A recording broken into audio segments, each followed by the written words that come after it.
Hello and welcome to another episode of Carlton Club Corner, installment 12.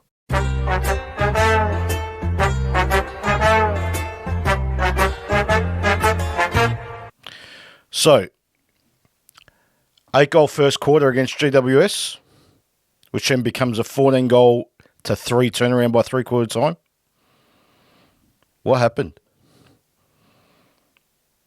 What happened, Blues? Vossi, what happened? Yes, I'm blaming you. What happened? Tell you what I thought happened. Where is George Hewitt? Like I said after the Geelong game in my episode 11 of Carlton Club Corner, never plays a bad game. Don't you watch my videos, Vossi? You should. You should. Because after last night, I think you've got a touch of the Joe Bidens. You've forgotten how you coached 5 weeks ago. And you've gone back into that craziness of the start of the season. I don't like it one bit. Why was George Hewitt dropped? Because he was a sub last week. Oh, okay, got it. I had no problem him being a sub last week. Because it's good to give players a rest. But then to go and drop him. The most consistent player we have. Again, not best. I said consistent. Never plays a bad game. Matt Cottrell, a vital part of the team. But he's missed 6 games, Vossi. 6 games of AFL football. And you think it's a good idea just to rush him back in. He's important, but he's not that important. I would have thought a game in the reserves just to get his feet under him. Because AFL football's hard. But you bring him back in, and he struggles and has 7 touches for the game. And yet, you don't even sub him out. That's pure stubbornness and stupidity. Ooh, Orazio Fantasia. Why, Vossi, do you persist with this person? Why? Why? Explain. Explain to everyone why. Because you kicked 4 goals against Richmond last week? Richmond. The bottom side with 20 injuries who struggle to field a full AFL side. In fact, everything that happened last week against Richmond doesn't exist. Not Cripps' 40 touches, not Orazio's 4 goals. Irrelevant. I don't care what happened last week. That was rubbish. That's got no say in future games. 0. The fact that you even... Well, I don't know if you did, but you would have reviewed it, is ridiculous. It's appalling, okay? Because you sold our team last night a lemon. Because you praised them on everything they did against Richmond. Oh, you did this great.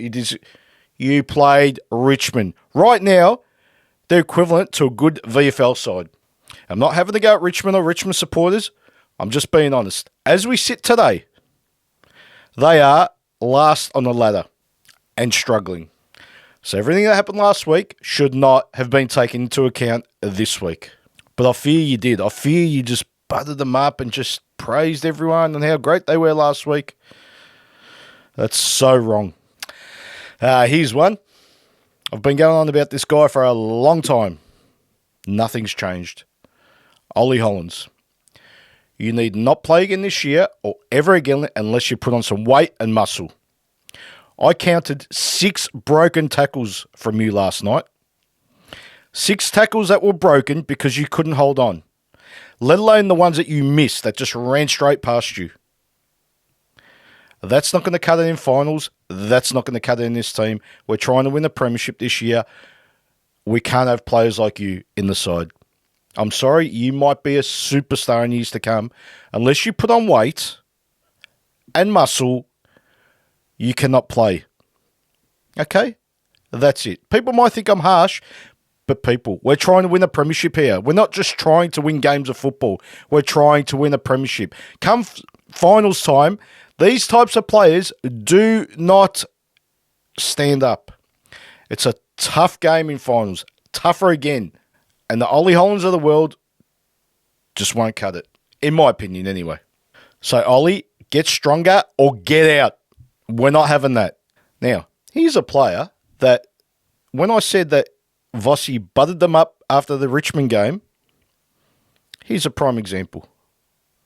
Lockie Cowan. You were great against Richmond.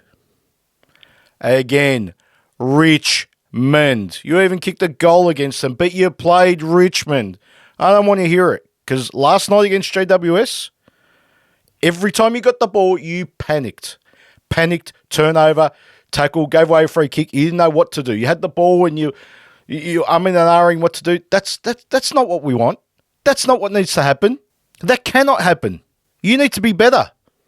If that means you go back to the reserves, go back to the reserves. I really don't care. It's round 17 and we're still doing this stuff. We've had 5 good weeks and then we go do this and lose to GWS. Not so much lose. I can handle losing, but the way we lost, we kicked 8 goals and then got smashed off the park because it got too hard. And the likes of Ollie Hollands and Lockie Cowan and Orazio Fantasia and Matt Cottrell just couldn't stand up. Couldn't stand up. When the heat was on, they couldn't stand up. Now, I've left the best till last. Pause the video. Comment down below who you think I'm going to speak about right now. Charlie Kerel. Where were you last night? Anywhere? Did you feel like playing? Were you tired? What was the problem last night? When you don't have the ball, I see no effort. No chasing, no tackling, no effort whatsoever. That's disgusting. That's disgusting. You're a fantastic player on your terms. The great players, when it's not on their terms, they fight and fight and fight and get it on their terms. Why don't you do that? And if you think I'm harsh, everyone, go back and watch the 2023 final series last year. And you'll understand exactly what I'm saying.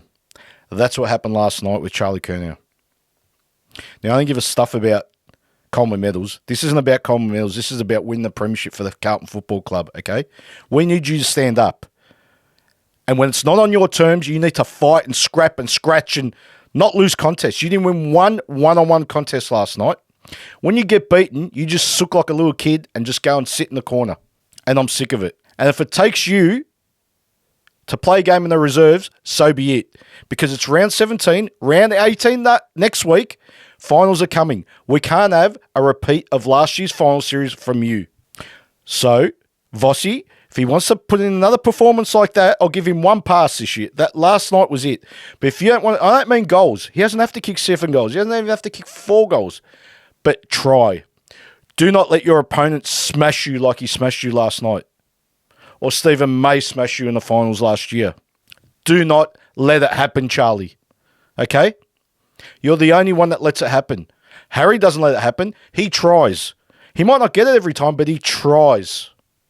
You don't try unless it's on your terms and the ball's right there for you. You need to fight, buddy. I'm telling you. We cannot win a premiership without you playing at your best. We are unstoppable when you play at your best. When you try your guts out, we can win the premiership. So we need you to wake up now. It's round 18 next week. Now is wake up time. Right now. I just feel everyone at Princes Park is getting a little bit too comfortable right now. It's time to shake things up, Vossi. Right before the finals, shake it up. Don't give him a pass last night. That was a game we needed to win to consolidate second spot. Now, we're a chance to fall 3rd, 4th, maybe even 5th. It's so tight in that top 8 that we can't afford to lose games. Especially against teams we're fighting against, GWS. So, shake things up if need be, Vossi. Don't be scared. Don't worry about the players. They need some resilience. They need some tough love, I'm telling you. Okay? Because we baby him too much. I look like Donald Trump then. We baby him too much. We put him in cotton wool. I'm not having it. Wake up 6 weeks before the finals. Wake them up. Anyway, let's leave it there. There you have it. Another episode of Carlton Club Corner in the books. Let me know in the comments what you thought. I'll reply to all of you. And we'll see you on the next one. Go Blues.